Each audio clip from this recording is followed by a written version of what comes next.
வணக்கம். இன்னைக்கு மானுஸ் கிச்சனில் நல்ல ஒரு மீன் குழம்பு பண்ண போகிறோம். நல்ல கோல்டாக இருக்குது, அதனால் இந்த காரப்பொடின்னு சொல்லுவோம். இந்த மீனை இந்த சின்ன சின்னதாக கிடைக்கும். இதில் வந்து நம்ம மீன் குழம்பு வச்சு, அதாவது வித்தியாசமான முறையில் பண்ண போகிறோம். எப்படின்னு பார்த்தீங்கன்னா, மிளகு, ஜீரகம், பூண்டு இதை அரைச்சி மீன் குழம்பு கொதிக்கும் போது லாஸ்ட்டில் போட்டு இறக்க போகிறோம். அதான் இதனுடைய ஸ்பெஷாலிட்டி.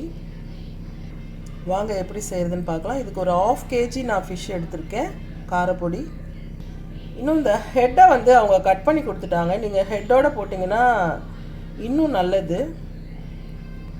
பார்த்தீங்கன்னா வெங்காயம் சின்னதாக ஒரு 2 வெங்காயம் கட் பண்ணி வச்சுருக்கேன். தக்காளி 2 தக்காளி எடுத்திருக்கேன், சின்ன தக்காளி. இங்கே பார்த்தீங்கன்னா பூண்டு வந்து கொஞ்சம் ஒரு 10 பூண்டு பல்ல இடித்து வச்சுருக்கேன். 2 பச்சை மிளகா கீறி வச்சுருக்கேன். இது காரம் இல்லை, பச்சை மிளகா ஆப்ஷனல் தான், அது ஒரு டேஸ்ட் இருக்கும். நீங்கள் வேணும்னா ஆட் பண்ணிக்கலாம்.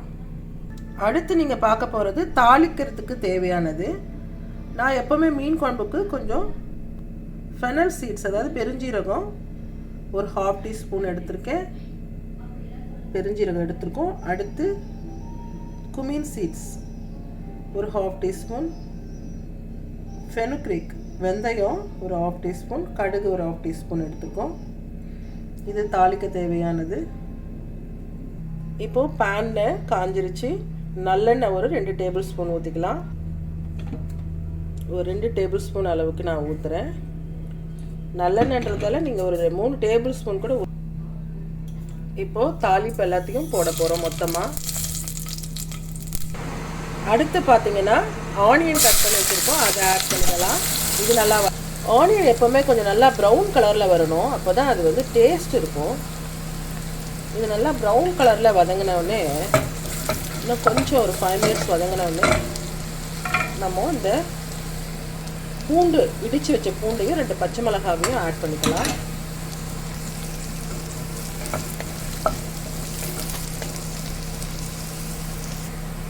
நான் புளியில் உப்பு போட்டு கரைச்சதால இப்போ கொஞ்சமாக உப்பு போடுறேன், இது வதங்கிறதுக்காக. இப்போ பார்த்தீங்கன்னா தக்காளி ஆட் பண்ணிக்கலாம். அது ஒரு 2 மினிட்ஸ். தக்காளி வதங்கிட்டு இருக்க ஸ்டேஜில் ஒரு எலுமிச்சம்பழம் அளவுக்கு புளி எடுத்து கரைச்சி வச்சுருக்கோம் பாருங்கள். தேவையான அளவு கொத்தமல்லியும் கட் பண்ணி வச்சுருக்கோம்.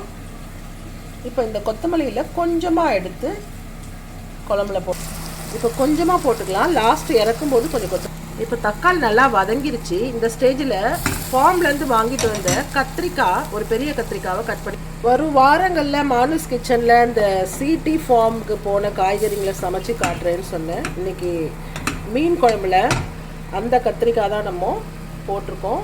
அவ்வளோ பெரிய கத்திரிக்காய், ஆனால் வந்து அவ்வளோ எலசாக இருக்குது, அவ்வளோ பிஞ்சாக இருக்குது. இந்த எண்ணெயில் வதங்கிச்சுன்னா அது ஒரு டேஸ்ட் இருக்கும். ஒரு 1 மினிட் வதங்கின பிறகு நம்ம மிளகாத்தூள் ஆட்.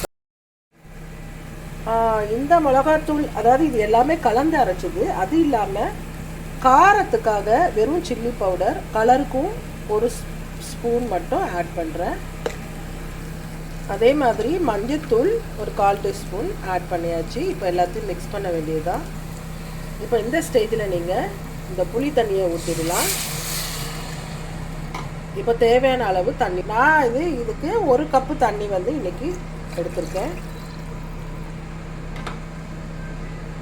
ஸோ இப்போ மூடி போட்டு குழம்பு நல்லா கொதிக்க வைக்க வேண்டியதுதான். இதுதான் நம்மளுடைய ஸ்பெஷலு. 1 ஸ்பூன் ஜீரகம், 1 ஸ்பூன் மிளகு, ஒரு 10 பூண்டு பல், இதை தான் அரைச்சி நம்ம இப்போது குழம்புல போட போகிறோம் லாஸ்ட்டாக. இப்போ குழம்பு நல்லா கொதிச்சிருச்சு. இப்போ மீனை போட்டுடலாம். நல்லா திக்காக வந்தவுடனே போட்டுடலாம். மீன் எல்லாத்தையும் நம்ம இப்போது மீனில் உள்ள தண்ணியெல்லாம் புழிஞ்சு எடுத்துகிட்டு போட்டுருவோம். மீன் போட்டாச்சு. இப்போ நம்ம கொதிக்கட்டும், நல்லா கொதிக்கட்டும். அதுக்கப்புறம் லாஸ்ட்டில் நம்ம பூண்டு, ஜீரகம், மிளகை போட்டுடலாம். ஒரு நல்லா 10 நிமிஷம் நல்லா கொதிக்கட்டும். இப்போ குழம்பு நல்லா கொதிச்சிருச்சு. இப்போ அரைச்சி வச்ச இந்த விழுதை வந்து ஆட் பண்ணிக்கலாம். அவ்வளோதான். இது நல்லா ஒரு கொதிக்கட்டும். ஒரு 5 மீன் போட்டவுடனே மீனை வந்து நம்ம அப்படி கிண்டக்கூடாது, சைடில் லைட்டாக அப்படி எடுத்து விட்டால் போகிறோம். இப்போ மசாலாவை சேர்த்தாச்சு. இது ஒரு 5 மினிட்ஸ் கொதிச்சிருச்சு. இப்போது ஃபைனலாக கொரியண்டர் லீஃப் போட்டு குழம்ப இறக்கிட வேண்டியதான். ரெடி ஆயிடுச்சுனான்னு பார்க்கணுன்னா இங்கே பாருங்கள், நல்லா இந்த எண்ணெய் பிரிஞ்சு வருது. ஸோ நீங்களும் இந்த மாதிரி மீன் குழம்பு செஞ்சு உங்கள் கோல்டு அண்டு கஃப்பை வந்து சரி பண்ணிக்கோங்க. ட்ரை பண்ணி பாருங்கள். சேனலுக்கு சப்ஸ்கிரைப் பண்ணுங்கள். தேங்க்ஸ் ஃபார் வாட்சிங்.